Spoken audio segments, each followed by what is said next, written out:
Okay, out of four, me checho bibia, adie achie bio, penisi adie chini antiasa mofra ichi. Meba chomidi at the Prince Kojetiwia MC Milo and Obia from a Canada-based Ghanaian journalist. Meba chobit me a subscribe me live on YouTube channel also MC Milo TV. MC Milo TV. Meba cho ene mino eba bedi enkomobi na bibi aso na fiwoni na hwemi yi pa. Meba cho say na tie so obehwa social media eye common gidigidi pa no.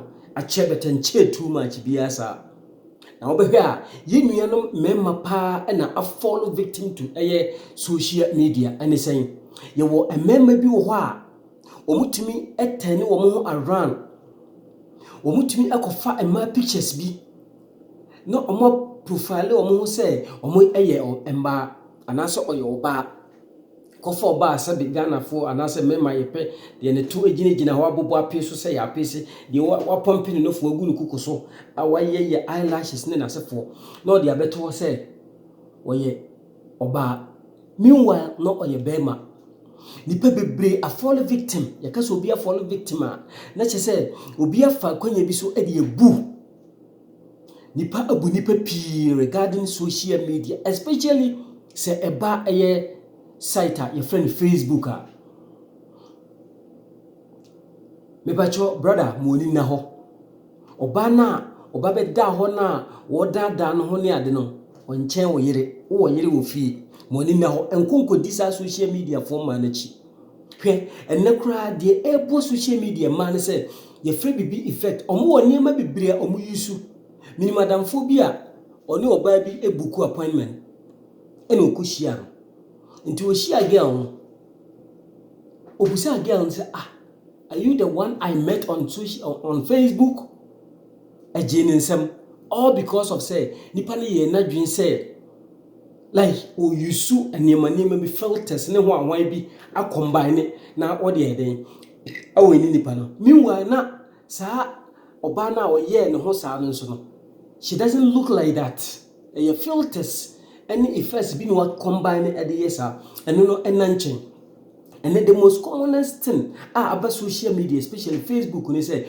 what you are over now baby quick no send no friendship request bra on your bar or your bema or take advantage obi send me bisa man accept it and yes only me din komo e wo messenger and am so mu se me ne yeden e din komo and enkomodidi no mu an obusa am se me wo se mo na me so he no hu se me wo na no he say we reading me profile o sign nim me se bia me fi ye krom Ghana wo cheki bibia o wie no na o sha se ni me din komo na o ka che me say owo nadamfo bi okrodue mu nadamfo no send ni sika enti me ko sika na me send sika ne ye de mfamre no pa che timi ye pa o na me se mate na owo brono ben so ho na watwira ba nipa no was scabro na o say okay o say wa another client ba ku bi so was Sadbury o say enti obobo ya ba ku bi owo Bolton enti okika sika no bo mu no na ye be ye 70 something Canadian $1,000 o say me nkonko je na me mfa me di nya de ensende just imagine say na nipa no scam and why ye no so yo ba enti na me instincts echem say nipa no sebi woye obi a like woye sa boys ni bi saka wafo ni bi na me rerem deldo no ne didi nkomo me use journalism approach and didi nkomo so me kwa ko jiska no but woye oba ben say ni say yemfre ehu video ade a wodi benye omo pa no sa man na the so called man na omo ba Facebook no omo send friendship request no ade a wodi benye omo pa ye say ma memfre video obi o offer ni video kro otimi ko frɛ oba bi no na eden abetena afidie nanim no edin komo but abusuafo ene MC Milo TV yaba ye educate ye nuanom ye chem se de be yam betutu manam asiye na ma avoid enema bi sanse de ekoso sesiya no enye oye bema pa na okofo oba pictures abigu wonum na o send friendship request na o srewska na o take advantage obi won so a o de ba betum na o so me free Liberia na me obudubura camp minim so follow victim to that pen e yenkomo ne nyina ye di won so betimi de wadwen kira ye den aba Adofo aha MC Milo TV midi the Prince Kojetewia Canada based Ghanaian journalist me YouTube channel no MC Milo TV and na ye cheche nimam ye pipe nimam efa social media the effects, the good side and the bad side of social media. Me ba cho bad side na dosu ye pa amanfo take advantage emma aye omo like omaye omo takre wo gem bi na emema enso aye omo styles bi na omo take advantage na omo je aye amanfo sikadi me ba show me busa what follow victim to that wo ye bema mo ni na ho wo yire tena wo yire ho bra po be sie ye me ye ni na ho regarding social media sebi enema power the same thing the same time so no enema boni pa so e wo social media, especially those ladies almost send friendship request now. Ask yourself, ema dodo say na wo ni mo wa send o friendship request oba obe send o friendship request bia wadamfo bia o classmate bi ana nipa wona na atena mantam pen ana se nipa bia wona na wo like nkutahudie bia montama ye den atete no hu ya no na wa send o. But dia kan nyina na o adresse abrofo bi ni ade obi so wo Sydney Australia obi so wo California bi ni nyina na mo boa mema mo ho nwanwa ni kwa se mo ma obi yusu sa like system we edibiti wo enye social media is here to help us all, but people are taking advantage of it to like scam people, to dupe people. Family momi ni na ho. The word to the wise is enough. Mumma yeni enna ho awo social media.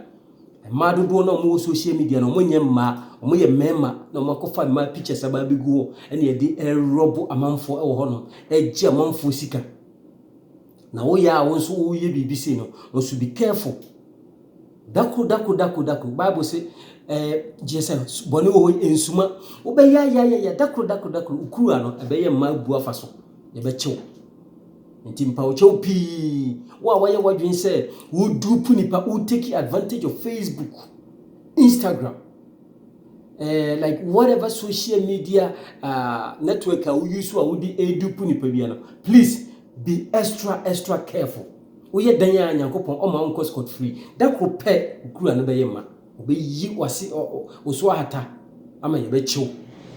Just to let you know say yadamfo bi a follow victim to that nti na me yesa video yi nti ene wotia anase wo hwe video yi a subscribe na share na obi nso anya video ni bi no won na omma na namutu e social media no enye very much careful. Because a man for take advantage. Man for take advantage. Abroche sika na wan and the weather condition. Ejuma sem March break na nipa tifie, idi bronya wi a bronya ne mu no tifie, ye san di bronya wi a ejuma mpeke ntem sa. Na abroche for pa so na fall victim to internet fraudsters na say scammers no. Abroche 42. Owo yere nsusu hu social media ba na ne ho kan kirikirikirikirikiri e de no be ya ma Brapo Edmonton Brapo me chiachia o se tena wo yire ho e true wo yire tena wo yire ho na sa social media ma no they wouldn't help you omo fa numerous advantage dupu nipa omo fa kwanya bebre so ayi nipa enema basa ma manfo bi abrabo akọ bisi basa bra mo ni na ho ebre bi abrante bi frɛ me free Australia ka kyerɛ me sɛ sika bi da bank bi ewo kurudu me nkɔ na me nkɔ yi sa cash no.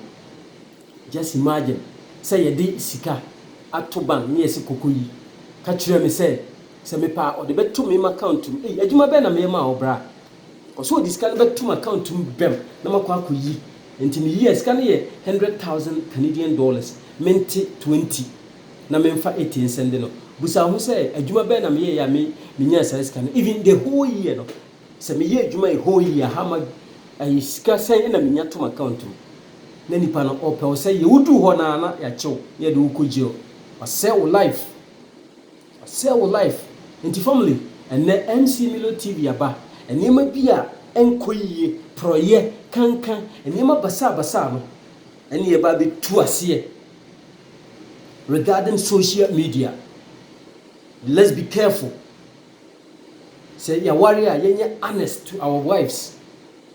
You hear the type of people almost sending a friendship request. Most of them are bad. Most of them. The nipa no ask yourself, unim nipa. I would say Facebook is there. Say, it be an old class. Remember, say old classmate be, and I say nipa be a only share pen. Amoye namfo. I just say, montemo titi yache. Na one time pema say den. Akwa kushia uhuna unim nipa no. I didn't nipa unim no be send a friendship request. Now I accept now. I shall see din komo. No wait me really remark fall victim to the person.